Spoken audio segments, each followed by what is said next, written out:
بسم اللہ الرحمن الرحیم رب اشرح لی صدری ویسر لی امری واحلل عقدۃ من لسانی یفقہوا قولی رب زدنی علما رب زدنی علما رب زدنی علما۔ ہماری سورہ فلق اور سورہ ناس ابھی ہم نے کرنی ہے، اس کی ترجمہ و تفسیر کرنی ہے، لیکن سب سے پہلے ہم اس کے شان و نزول دیکھیں گے۔ ان دونوں صورتوں کا شان نزول کیا ہے؟ سورہ فلق اور سورہ ناس کس موقع پہ نازل ہوئی تھی؟ رسول اللہ صلی اللہ علیہ وسلم کی طبیعت کچھ خراب رہنے لگی تو آپ صلی اللہ علیہ وسلم کو کچھ بعض باتیں بھولنے لگ گئے۔ بعض کام ایسے تھے جو آپ صلی اللہ علیہ وسلم نے نہیں کیے ہوتے تھے، آپ سمجھتے تھے کہ میں یہ کر چکا ہوں، اور جو نہیں کیے ہوتے تھے جو کیے ہوتے تھے تو وہ ان کو یاد نہیں رہتا تھا۔ آپ صلی اللہ علیہ وسلم کسی زوجہ کے ہاں جاتے تو بھول جاتے کہ میں ان کے ہاں گیا ہوں یا نہیں، اور جس زوجہ کی طرف نہ گئے ہوتے تو یہ خیال رہتا کہ میں ان کی طرف گیا ہوں۔ اس قسم کی بھول چوک کے واقعات ہونے لگے تو آپ صلی اللہ علیہ وسلم کو احساس ہوا کہ میری طبیعت ٹھیک نہیں ہے، تو نبی صلی اللہ علیہ وسلم نے حضرت عائشہ سے ذکر کیا اور کہا کہ میں نے اللہ سے دعا کی ہے کہ اللہ میرے اس مرض کو ٹھیک کر دیں۔ رسول اللہ صلی اللہ علیہ وسلم نے حضرت عائشہ سے فرمایا کہ میں رات کو لیٹا ہوا تھا اور میں نے دیکھا کہ 2 فرشتے انسانی شکل میں میرے سرہانے کھڑے ہوئے اور یہ بات کرنے لگے، ایک دوسرے سے بات چیت کرنے لگے۔ ایک نے دوسرے سے کہا کہ تمہیں معلوم ہے کہ محمد صلی اللہ علیہ وسلم کو کیا ہوا ہے؟ دوسرے نے کہا ہاں، ان پر جادو ہوا ہے۔ تو فرشتے نے کہا، اس سے پوچھا کس نے کیا؟ اس نے کہا لبید ابن اسم یہودی جو ہے اس نے جادو کیا ہے۔ اس نے سوال کیا کہ کیسے کیا ہے؟ تو اس نے بتایا کہ کھجور کی چھال پر کیا ہے، اور کھجور کی تان جو ہوتی ہے دھاگے کی طرح، اس پر گرے لگا کر جادو پڑھ کر اس نے پھونکا ہے۔ وہ جو تانت ہوتی ہے تیر کی کمان بنانے میں یہ کام آتی ہے، بہت مضبوط ہوتی ہے، اس کے ساتھ اس نے 11 گرے لگا کر تو جادو کیا ہے، اور اسی جادو کے لیے حضور صلی اللہ علیہ وسلم کی کنگھی اور اس میں کچھ بال تھے حضور صلی اللہ علیہ وسلم کے، وہ بھی استعمال کیا تھا۔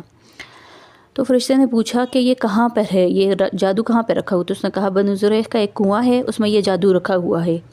یہ بات چیت ان فرشتوں نے کی اور وہ چلے گئے۔ آپ صلی اللہ علیہ وسلم صبح اٹھے تو آپ صلی اللہ علیہ وسلم صحابہ کی ایک جماعت کے ساتھ اس کنویں پر گئے، وہاں تلاش کیا تو وہاں سے جادو نکلا۔ جادو نکال کے تو جو کھجور کے اندر جو چیز تھی جادو پڑا ہوا تھا اسے دفن کر دیا۔ یہ پورا واقعہ حضرت عائشہ رضی اللہ عنہ کو سنایا اور فرمایا کہ میں جب اس کنویں پر گیا تو اس کنویں کا پانی اس قدر گدلا تھا جیسے مہندی کا پانی ہوتا ہے، اور اس پہ کھجور کے درخت کے پھل ایسے لگ رہے تھے جیسے سانپ کے پھن ہوتے ہیں۔ بڑا وحشتناک اور خوفناک قسم کا منظر تھا۔ حضرت عائشہ رضی اللہ عنہ نے فرمایا یا رسول اللہ آپ نے اسے جلایا کیوں نہیں؟ آپ صلی اللہ علیہ وسلم نے فرمایا کہ اس سے اور زیادہ شر پھیلے گا۔ اس لیے محدثین اور شارحین نے وجہ بتائی ہے کہ اگر آپ صلی اللہ علیہ وسلم اس کو جلاتے تو سب کو پتہ چل جاتا اور باتیں بنتی، اور برائی کا تذکرہ جتنا زیادہ ہوتا ہے اس سے اور زیادہ شر پھیلتا ہے، جس کو نہیں بھی معلوم وہ طریقہ سیکھ لے گا جادو کا اور برائی کا۔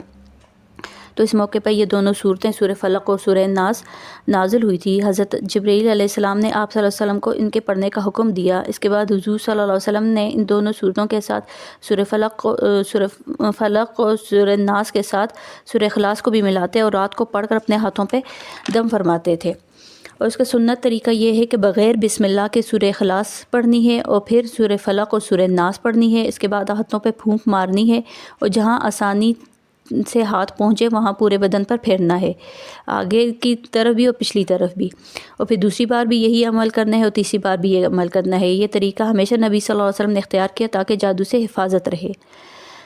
ایک حدیث میں آتا ہے کہ اس جیسی صورتیں، ان صورتوں سورہ فلق اور سورہ ناس جیسی صورتیں پورے قرآن میں نازل نہیں ہوئی۔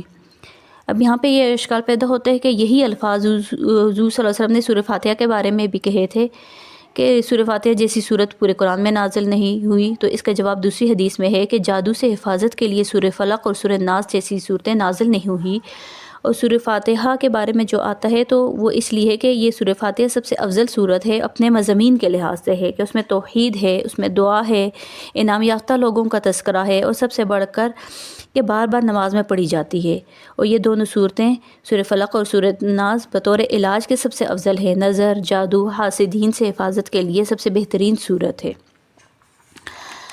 اب تھوڑا سا ہم یہاں پہ سب سے زیادہ جو اس صورت میں آتا ہے وہ جادو کا ذکر ہے۔ تو جادو کیا ہے، اس کی حقیقت کیا ہے اور اس کا علاج کیا ہے؟ تو جادو اسباب ضعیفہ میں سے ہے، یعنی کمزور اسباب میں سے ہے جن میں اکثر نتیجہ مرتب نہیں ہوتا۔ بعض ایسے کام ہیں کہ جن کا کوئی سبق اختیار کیا جائے تو فوراً سے نتیجہ مرتب ہو جاتا ہے، جیسے اگر کسی کو پیاس لگے تو وہ پانی کی پیے گا تو پیاس بجھ جائے گی، بھوک لگی ہے کھانا کھائے گا تو بھوک اس کی ختم ہو جائے گی۔ پیاس کو ختم کیا پانی نے اور بھوک کو ختم کیا کھانے نے، یعنی فوراً سے نتیجہ نکلتا ہے۔ پانی اور کھانا ایسے اسباب ہیں جو کہ پیاس اور بھوک کو ختم کرتے ہیں، اور بعض اوقات اسباب اختیار کرنے سے فائدہ نہیں ہوتا، زیادہ تر فائدہ ہوتا ہے، کبھی کبھار فائدہ نہیں ہوتا۔ جیسے کوئی بیمار ہے تو دوا لینے سے عمومی طور پر انسان ٹھیک ہو جاتا ہے، بعض اوقات نہیں بھی ٹھیک ہوتا، تو وہ علاج وہ سبب ہے جس پر اکثر زیادہ تر رزلٹ نکل آتا ہے۔ تو ایسے اسباب جن کا فوراً سے نتیجہ رزلٹ نکلے تو ان کا اختیار کرنا فرض اور لازم ہے۔ جیسے پیاس لگی تو کوئی انسان پانی نہ پیے کہ اللہ اور توکل کرے کہ اللہ پیاس بجھائے گا، تو یہ غلط ہے۔ اس سبب کو اختیار کرنا لازم ہے اور فرض ہے۔ اور ایسے اسباب جن کا کبھی کبھار نتیجہ نہیں نکلتا، زیادہ تر نکلتا ہے، جیسے علاج بیماری میں، یہ سبب اختیار کرنا سنت ہے، فرض نہیں ہے۔ لیکن اگر کوئی اس میں اللہ پہ توکل کرنا چاہے تو ٹھیک ہے، لیکن اس کو ثواب نہیں ملے گا، کیونکہ علاج سنت ہے اور سنت کو اپنانا چاہیے۔ اب تیسری قسم کے وہ اسباب آ جاتے ہیں جن میں نتیجہ مرتب نہیں ہوتا، بہت کم یا شاذ و نادر ہی نتیجہ مرتب ہوتے ہیں، جیسے تعویذ، رقیہ، جادو۔ ان میں اکثر نتیجہ مرتب نہیں ہوتا، کیونکہ اگر ان پر نتیجہ مرتب ہو رہا ہوتا اور دنیا میں یہ ہوتا کہ انہی پر نتیجہ مرتب ہوتا ہے تو نظام عالم تباہ ہو جاتا۔ اللہ نے جادو کو بہت طاقت نہیں دی ہے، جادو ایک کمزور سبب ہے، ضروری نہیں کہ اس کا اثر ہو۔ یہاں سوال یہ پیدا ہوتا ہے، اگر جادو کمزور چیز ہے تو رسول اللہ صلی اللہ علیہ وسلم پر اس کا اثر کیوں ہوا؟ تو علماء نے اس کی حکمت بیان کی ہے کہ اللہ کے حکم سے ان پر جادو کا اثر ہوا تھا، کیونکہ یہودی آپ صلی اللہ علیہ وسلم کو جادوگر کہتے تھے۔ اگر آپ پر اثر نہ ہوتا تو وہ یہ پروپیگنڈا کرتے کہ دیکھو یہ جادوگر ہے، اس لیے اس پہ اثر نہیں ہوا۔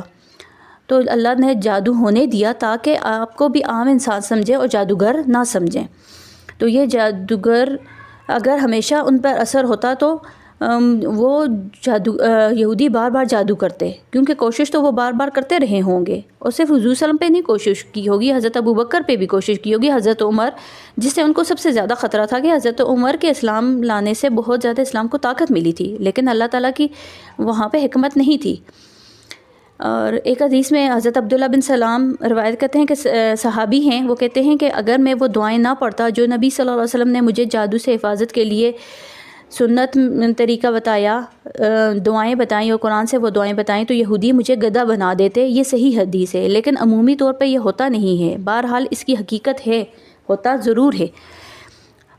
تو قرآن و سنت میں اس سے بچنے کے لیے جو دعائیں منقول ہیں ان کا لازمی اہتمام کیا جائے۔ اس کو کل عدم قرار دینا درست نہیں ہے کہ ہم یہ کہہ دیں کہ جادو کی کوئی حقیقت ہی نہیں ہے، تو ایسا درست نہیں ہے۔ پناہ مانگنے کے لیے نبی صلی اللہ علیہ وسلم نے جو طریقہ بتایا، جو ہمیں دعائیں بتائیں، صورتیں بتائیں، سورہ فلق، سورہ ناس و مسنون دعائیں بتائیں، وہ پڑھنی چاہیے۔ ایک اور سوال بھی ہے، کیا جادو سے حقیقت اور ماہیت بدل جاتی ہے؟ تو اس پہ جب تحقیق کی گئی تو ابوبکر جساس رحمہ اللہ نے اس پہ تحقیق کی اور بتایا کہ جادو سے حقیقت نہیں بدلتی۔